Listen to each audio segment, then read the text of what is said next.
So, for about a decade now, we've been hearing this promise, right? The solid state battery revolution is just around the corner. We've seen stocks go crazy, we've heard some really bold claims, and we've watched deadlines just slide by.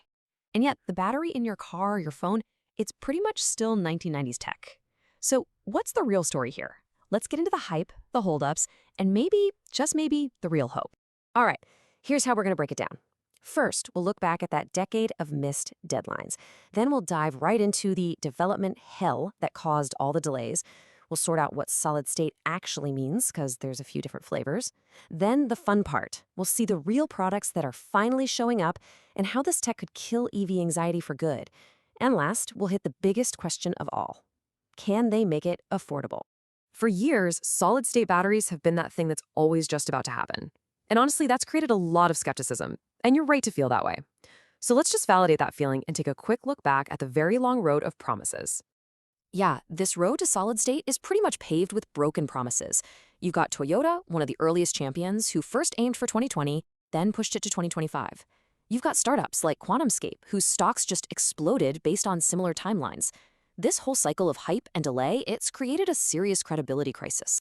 So, that brings us right to the main question, doesn't it? After all this time, all this money, and all this hype, why isn't this revolutionary tech in our lives yet? Well, the answer is buried in some massive scientific and manufacturing challenges, a journey through what people in the industry literally call development hell. You know, making one tiny, perfect battery in a lab is one thing, but scaling that up to a gigantic factory that turns out millions, that is a whole other beast.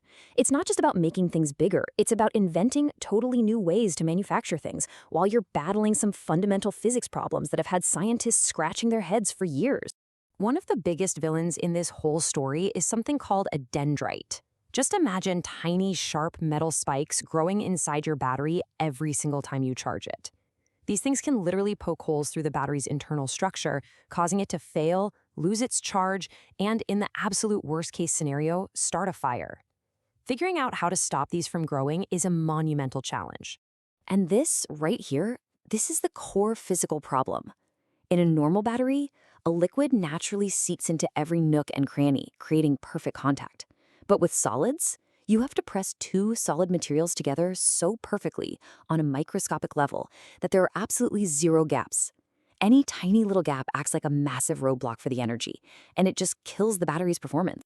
And oh, the hurdles do not stop there. The solid materials themselves are just tricky. They don't move ions around as easily as liquids do, and they're often brittle, kind of like a ceramic, which makes them a total nightmare to produce in the big, super thin sheets you need for a car battery. It all just adds up to a process that's way more complicated and expensive than the well-oiled machine we have for lithium-ion batteries today. Okay, so here's a really crucial point. The term solid state itself has become this huge kind of confusing buzzword. So to really understand the progress that's being made, you first have to get that there are different approaches. Not all solid batteries are created equal, and each one is trying to solve those challenges we just talked about in a different way. First, let's start with the baseline we all know and have, the conventional lithium-ion battery. It's got that liquid electrolyte, which is basically the highway for the ions to travel on.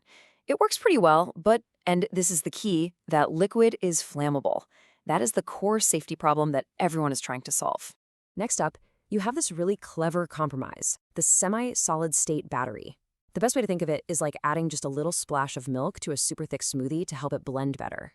Manufacturers add just a tiny bit of liquid, which helps the ions flow and makes that contact problem a little easier. It's a really big step up in safety and performance, and you can already find it in cars on the road today, like the MG4 EV.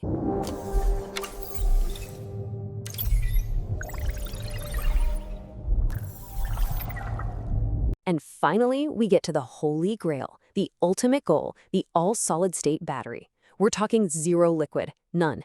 Here, the electrolyte is a solid piece of material. It could be a ceramic, glass, or a polymer. This is the one, this is the version that promises the true revolution in safety, power, and charging speed. It is the toughest nut to crack, but it's where the real breakthrough is hiding. So, despite all of that doom and gloom and all those challenges, the story is actually starting to change. We're shifting from talking about problems to talking about solutions.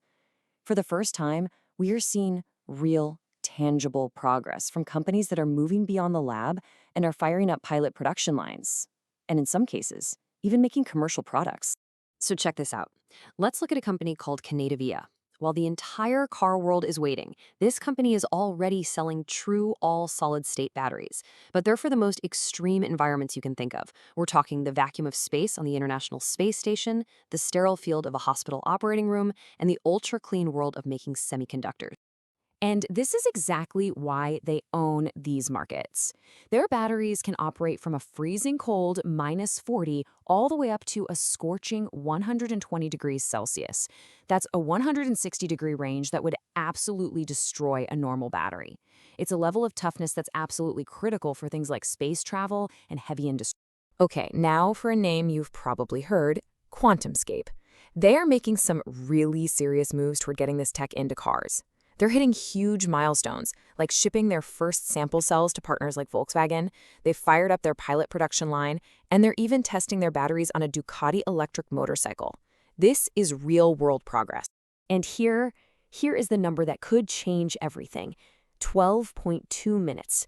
That is how fast their battery can go from a 10% charge to an 80% charge. I mean, that's not just fast. For a lot of people, that's quicker than filling up at a gas station. This could be the kill shot for charge anxiety. So let's bring it all together. What does all this complex science and all this manufacturing progress actually mean for you, a potential EV driver? Well, it means we are directly addressing the 4 biggest anxieties that stop people from making the switch to electric. Look at how solid-state technology just checks all the boxes. Range anxiety, it's tackled with higher energy density, so you get more miles out of the same size battery. Charge time, we just saw it could drop to under 15 minutes. Safety gets a massive upgrade because you're swapping that flammable liquid for a stable solid. And by stopping those dendrites, these batteries could literally last the entire life of the car. And the potential here is huge. Projections are showing we could see a 50% jump in energy density by the end of the decade. That would be a total game changer, not just for range, but for making EVs smaller, lighter, and ultimately cheaper. But there's always a but, isn't there? All of this amazing technology, all this potential, it all faces one final massive hurdle: cost. Can this revolutionary battery actually compete with the price of the old tech, which just keeps getting cheaper and cheaper? This chart right here shows you just how tough that competition is. Back in 2010, 1 kilowatt hour of battery storage, you can think of that as the unit of energy, like the size of the gas tank, cost over $1,000. Today, it's under $140. And it's still falling. So solid state isn't just competing with today's prices, it has to compete with tomorrow's. So the final battle isn't going to be won in a science lab. It's going to be won on the factory floor. It is a flat-out race to scale up these brand new, really complex processes, from tiny pilot lines to massive gigafactories. And to do it all without breaking the bank on expensive, specialized materials. So where does all this leave us? Well, after a decade of waiting, the question has completely changed. It's no longer a question of if solid-state batteries are coming. The real question is how they'll arrive. Will it be some big bang revolution that just transforms the car industry overnight? Or is it going to be more of a stealth takeover, quietly upgrading our phones, our power tools, and our medical devices first, and slowly laying the groundwork for a truly solid future?